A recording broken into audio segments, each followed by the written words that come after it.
Obviously, biggest pro wrestling podcaster in the world. But how did you get into this thing we call pro wrestling? My background is in television news. So I've worked in television news for almost 20 years as an entertainment reporter.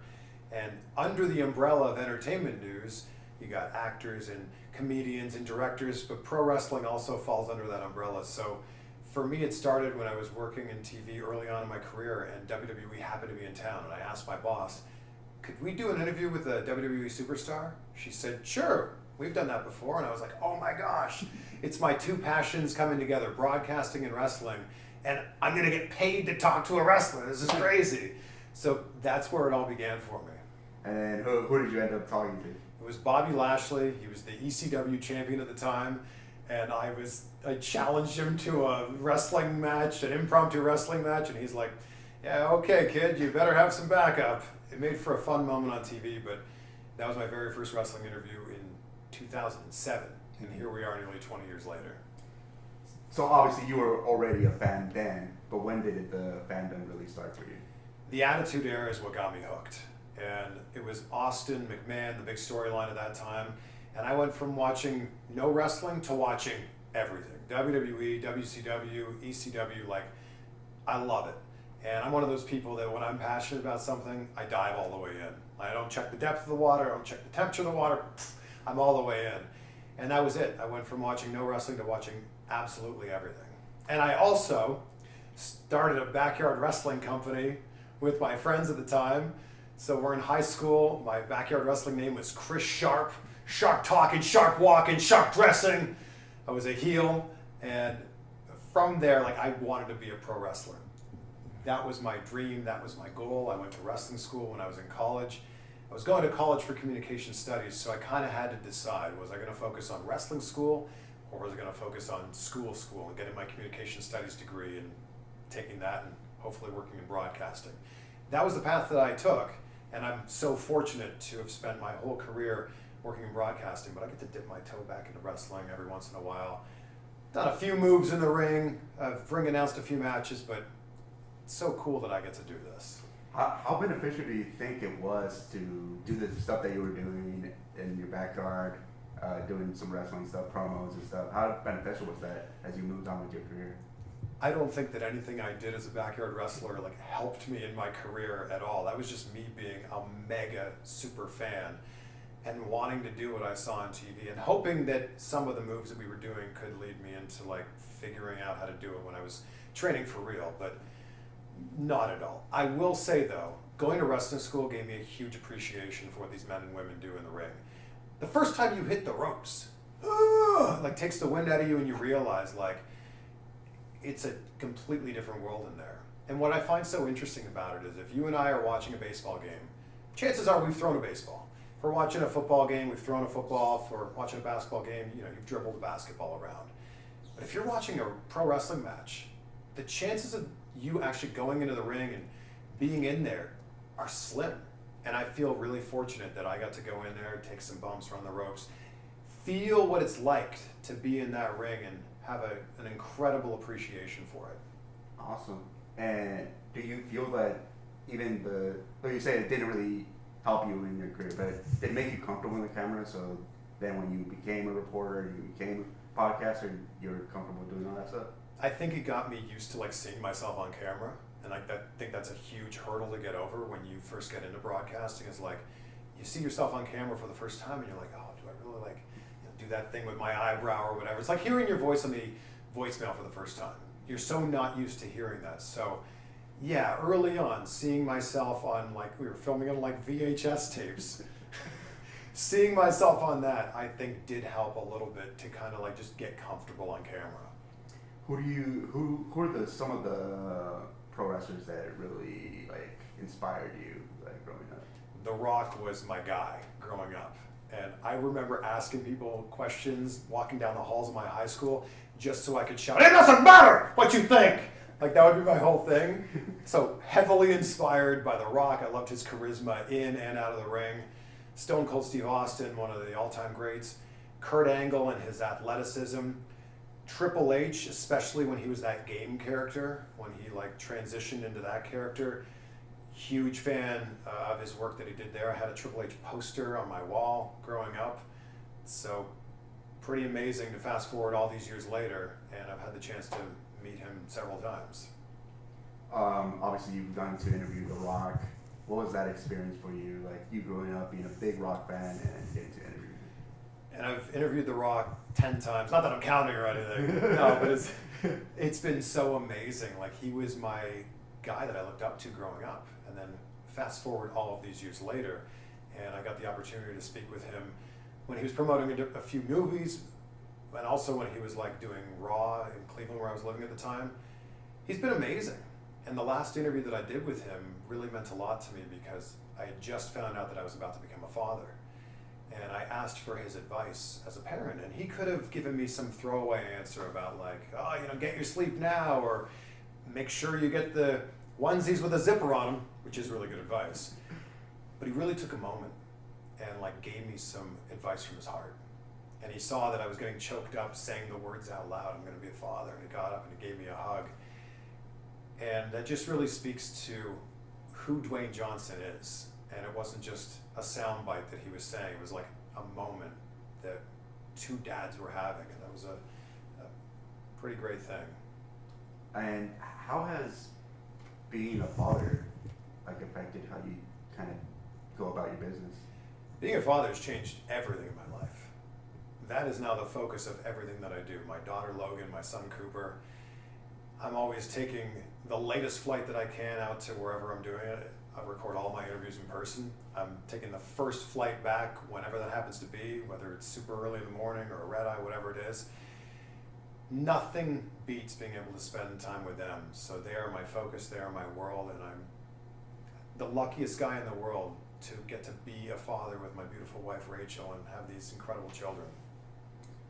It's incredible because you went from a reporter who's covering entertainment, got a chance to interview Bobby Lashley, and now you're the top pro wrestling podcaster. How did that come about? I was posting these interviews on my YouTube channel early on. I started my YouTube channel in 2011, so we're going back 15 years here. And I just kind of realized that unless somebody was watching that TV station on that day, at that exact time, they wouldn't see the interview with whoever it was that I was interviewing, a celebrity or comedian or whatever it is. I just started taking those raw interviews. So we would put a 20-second soundbite on the news, and then I would take the raw interview, 5, 10, 20 minutes, whatever, and just throw it up online on my YouTube channel. That's where it began. Really, it's just like a digital library for these videos to exist. And I could go back to them and find them, or fans in other parts of the world could check them out. That's really where this began. And then I started to see that there were a lot of wrestling fans that were like, hey, this guy's asking questions that like I've always wanted to know the answer to as a fan. And I've always approached my interviews as like, I'm a fan who genuinely wants to know the answer to this question. And hopefully somebody else who's watching this will appreciate the answer, but like selfishly, I'm just in this moment curious about the answer to that. Some of those interviews started to take off, and I went, I wonder what would happen if I did more wrestling interviews. And here we are. Awesome. Yeah, I've heard you say that one of the most awkward interviews you had was with MJF. Which one has been your favorite interview to do so far? There's been a few. It's hard to narrow down to just one, but I got to do an almost 2-hour-long interview with The Undertaker at his house in Texas, which was, I mean, as a pro wrestling fan, it doesn't get much better than that. And earlier that day, I was a guest on his podcast. So like, that day couldn't possibly be any better. I was a guest on his podcast, and he was a guest on mine. Then we all went out to dinner that night. So like, that's a really special day. There was one I did earlier this year with Stone Cold Steve Austin, actually here in Nevada. I went to Stone Cold's Broken Skull Ranch and sat down with him for over an hour. That's also up there too. You being a fan of the Attitude Era, do you ever think that you would see interviews with The Undertaker? No. I thought that he was going to be that character forever. And it's amazing that after he retired, he was so willing to let the Undertaker character be what it was, and now he's just going to be Mark Calloway. And Mark Calloway is one of the nicest people you could ever meet. So kind, underrated how funny he is too, But yeah, you're right. Like, I thought that he was going to be in that character and live that gimmick forever. And I love that he's like willing to now peel back the curtain and tell stories about it. Now to the MJF interview. What made it so difficult for you? Well, we've been able to redo it. I did an interview with MJF this year that was far better. But the first interview with him, he ordered room service halfway through the interview. So like we're in the middle of the interview and out of nowhere, there's a knock at the door and he's like, "Oh, be right back, my food's here." And I'm like, "What do you mean your food's here?" And he goes and answers the door and like an omelet shows up. He throws a piece of toast at my head. He's like, "Man, this omelet's delicious. You gotta have some." And he like choo-choo trained it into my mouth. Like, it's certainly an interview I'll never forget. But I'm glad that we've now replaced it with a much more respectful interview. Both of them, by the way, happened here in Las Vegas. Awesome. One interview that it's the first time I ever saw you ever. It was when you interviewed Anne Hathaway. I believe it was around the Dark Knight Rises, Yeah. and you asked her a question about how she was like getting prepared for the role and all that stuff. I could tell that you really meant it in a sincere way, and try to just kind of pick her brain on it, but obviously she was joking around, and you kind of knew that she was joking around. But what was harder, seeing how she was responding to that, or the MJF ordeal? That interview with Anne Hathaway was just fun. Yeah. It's fun. It was 15 years ago, and that clip gets posted like weekly still. Yeah. I love fitness, and I love like finding out about someone's fitness routine or like their diet. That's where the question was coming from. I didn't phrase it in the best possible way, but she had a fun moment with it. MJF is infinitely worse than that moment with Anne Hathaway. What's funny though is I've asked that same question that I asked Anne Hathaway to like plenty of other actors, and the reaction has never been like that. Yeah.